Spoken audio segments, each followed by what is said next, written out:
The resurrection of Jesus. When the Sabbath was over, Mary Magdalene, and Mary the mother of James, and Salome brought spices so that they might go to anoint him. And then very early on the first day of the week, when the sun had risen, they went to the tomb. They had been saying to one another, "Who will roll away the stone for us from the entrance of the tomb?" And when they looked up, they saw that the stone, which was very large, had already been rolled back. As they entered the tomb, they saw a young man dressed in a white robe, sitting on the right side, and they were alarmed. But he said to them, "Do not be alarmed. You are looking for Jesus of Nazareth, who was crucified. He had been raised, and he is not here. Look, there is the place that they laid him. But go and tell his disciples and Peter that he is going on ahead of you to Galilee. There you will see him, just as he told you." So they went out, fled the tomb, for terror and amazement had seized them. And they said nothing to anyone, for they were afraid. The shorter ending of Mark. And all that had been commanded to them, they told briefly those around Peter, and afterward Jesus himself sent out through them, from the east to the west, the sacred and imperishable proclamation of eternal salvation. The longer ending of Mark. Now after he rose early on the first day of the week, he appeared to Mary Magdalene, from whom he had cast out 7 demons. And she went out and told those who had been with him, while they were still mourning and weeping. But when they heard that he was alive and had been seen by her, they would not believe it. These are the words of God for the people of God. Thanks be to God.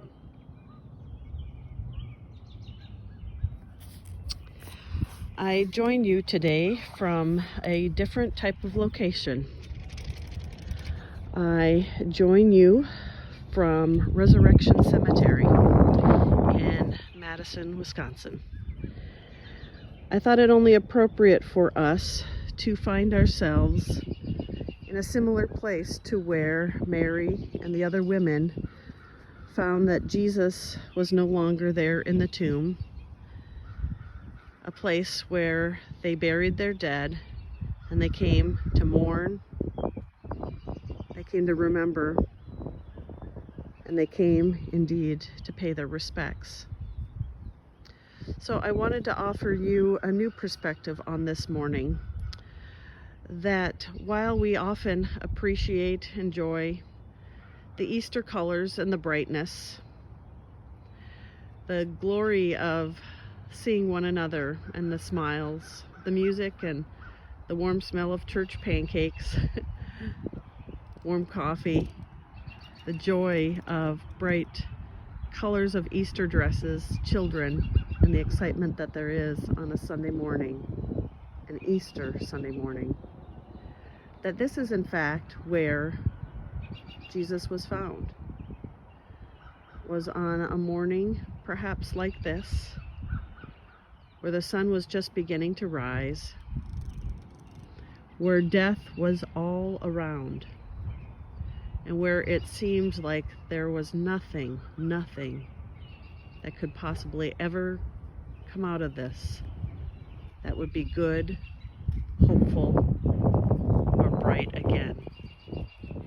And so it's from this setting that we hear about Jesus' resurrection, that we hear the story once again of how scared women who had been terrified by a week of pain and horror and fear were indeed coming to a place to love the one more time, love the one, Jesus, who had loved them so thoroughly and so magnificently.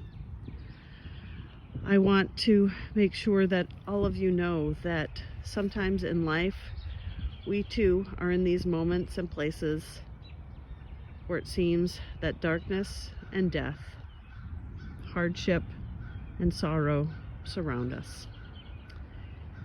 And I don't want those words to sound trite to you, because I know I'm not speaking just of the pandemic that is happening right now in our world, but I speak to this knowing that there's so much difficulty in many, many of your personal lives. And I say that as your pastor and your friend. But I want you to know and recognize that from even this place, something new and beautiful and magnificent will come.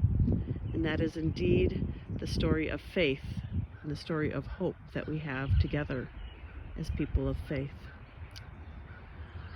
I'm going to abbreviate this video and then turn for just a few minutes in a different location that I think you all might appreciate and enjoy as we shift our ideas, our hearts, and God's glory to a new way of life and a new way of hope and being.